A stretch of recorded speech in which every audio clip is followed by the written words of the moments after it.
This week on MotoMan, I look into Chevrolet's past to find out if they're on the right mission.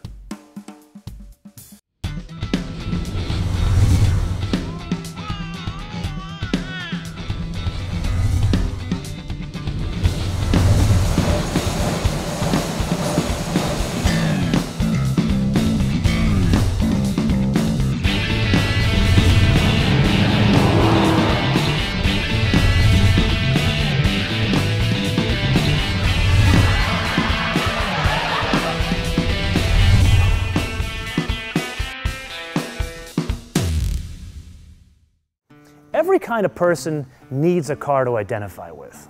Tree huggers, they have the Prius. Guys with hairy chests and big bankrolls, they have Lamborghinis. And professional female golfers, they have Subarus.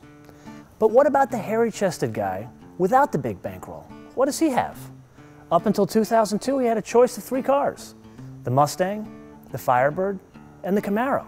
Since 2002, he's basically been limited to anything he wants as long as it's a Mustang. But now, change is the buzzword, and a familiar face is back, the new Camaro.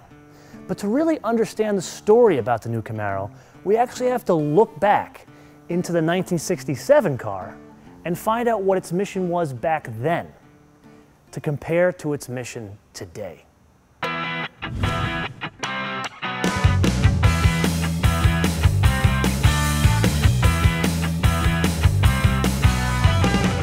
Being honest, the Camaro is a car with a bit of an identity crisis. And that's mainly because since its inception in 1967, there were 3 different identities. The first one was cheap and cheerful. The second was a car that wasn't so bad, it just was identified by the people who owned it, and thus there was a stigma. And the third was what we have now, which is really a great car, and you have to look at it at its own merits and put aside any preconceived notions. Let's look at each.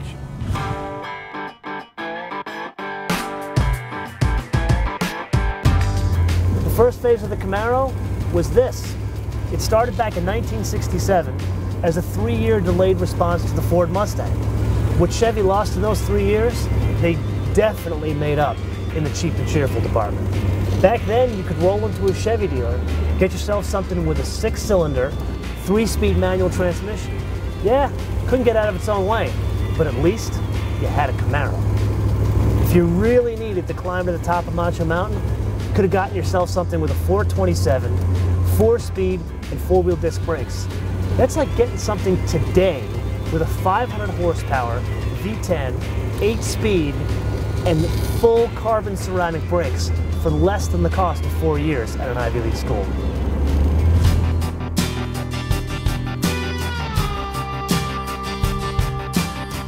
Then there was the second identity the Camaro had, and that was being defined by the very people who bought the cars. And let's be honest, I grew up in the New York area. People who bought Camaros had hairy chests, a lot of gold chains, and had names ending in E. And generally their conversations were, "Yo, Vinny, let's go cruise the Ave tonight and see if we can pick up some chicks." So you can imagine with spokespeople like that, not many new types of people bought Camaros. Then towards the later of its stigma phase, the Camaro got to be a performance car again. There was serious horsepower, they got a convertible, it started to look cool, but there just wasn't any refinement. There was a hell of a lot missing from the car. But what was even worse, the competition caught up and exceeded it. There were so many cars out there that were so much better, and they came from new places like Japan and Germany. And people, even Vinny, decided to buy those cars. So Chevrolet was kind of left holding the bag with nothing. And then in 2002, they pulled the plug. And now we're at our third and current stage, and that's the identity of an identity crisis.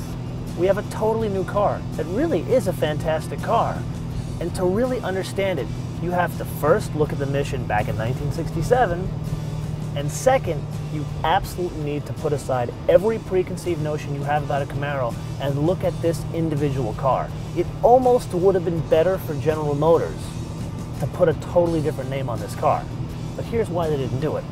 They realized Vinny and Tony, those guys that bought Camaros for years, and the people that bought Camaros back in 1967, they're loyal people. They want to buy a Camaro. They're excited about their Camaro. That's why Camaros today, from 1967 to 1969, are worth a couple of $100,000. Let me repeat that. A couple of $100,000. I think Reggie Jackson sold 2 ZL1s, each one for like $500,000. A Camaro, something you would have bought back then for like $3,000 or $4,000. You know the saying, go big or go home? When it comes to orange, the Camaro truly lives up to that saying. But it's not just the exterior that does the whole orange thing. Let's take a look. Voila, orange inside of your car, but not just the seats. Seats, door panels, all the way around the front of the dash, and the piece de resistance, the stitching is all orange. Now that's going big.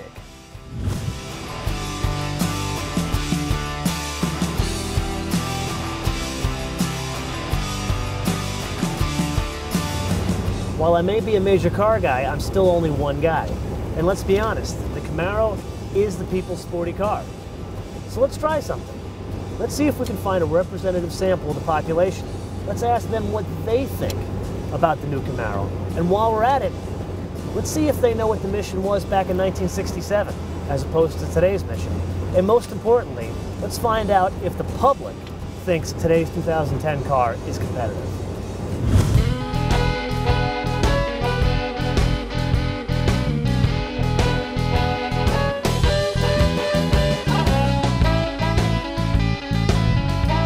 So here we are with Dave Ressler, a man that knows about Chevrolets, and particularly Corvettes and Camaros. Welcome to the show. Thank you, MotoMan.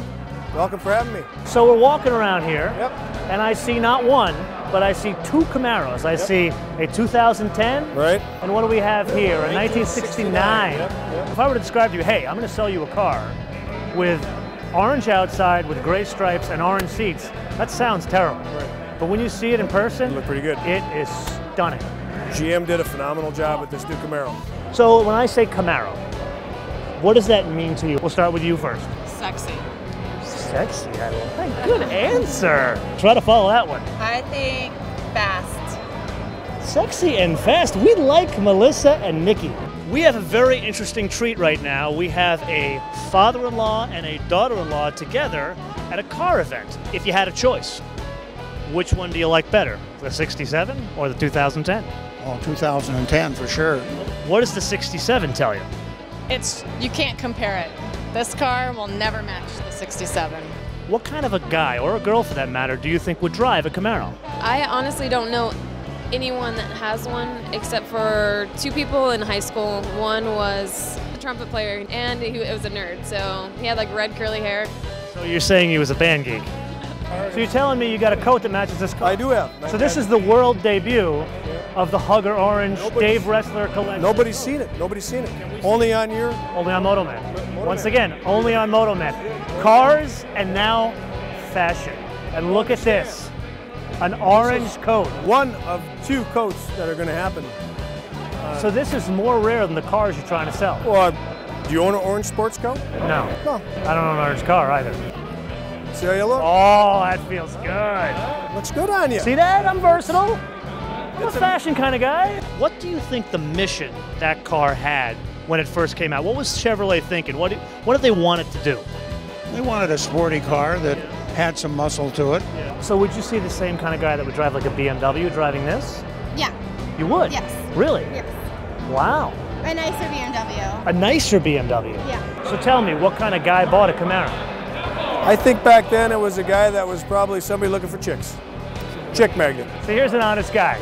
Someone looking for chicks. He could have told me some crap line like performance, drag racing. I like the lines, like he looks at for the picture. You could have bought a 409 and got the performance out of it, but this is a chick magnet. This is a chick magnet. Would you put a car like this, like the Camaro, on your shopping list with, say, the Lexus, the Infiniti, a 3 Series BMW, or a Z, or anything like that? What is it, the Chrysler 300, the Dodge, Oh, you mean the Challenger. the Challenger, yeah. Put it kind of in that muscle sports car section. So you don't think this car embarrasses itself at all in front of an imported car? Absolutely not. Absolutely not. What do you like better? Equal. They're both equal. You know, I love driving the old cars just because of the way they sound. And these new cars got great horsepower in them, and they handle and steer so much better. So I'd drive either one either day.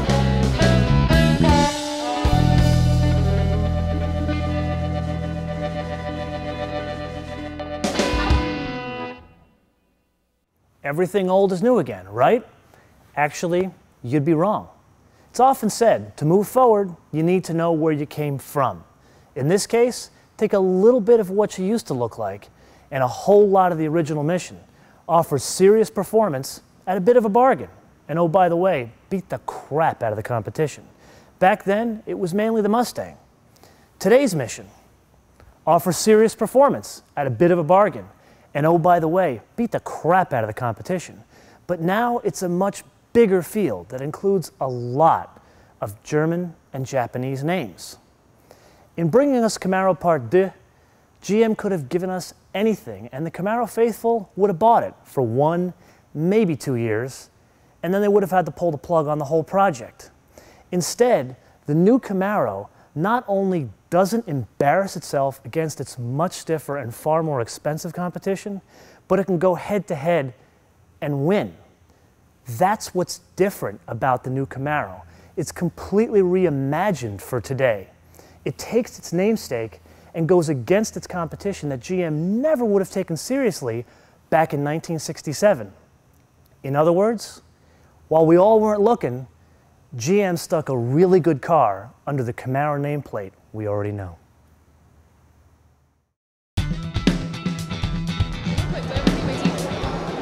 Your teeth are just fine. Okay.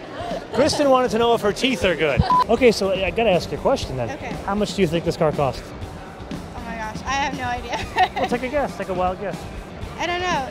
200,000? 200,000. I am so bad at prices, of course. And okay, so here's an important question.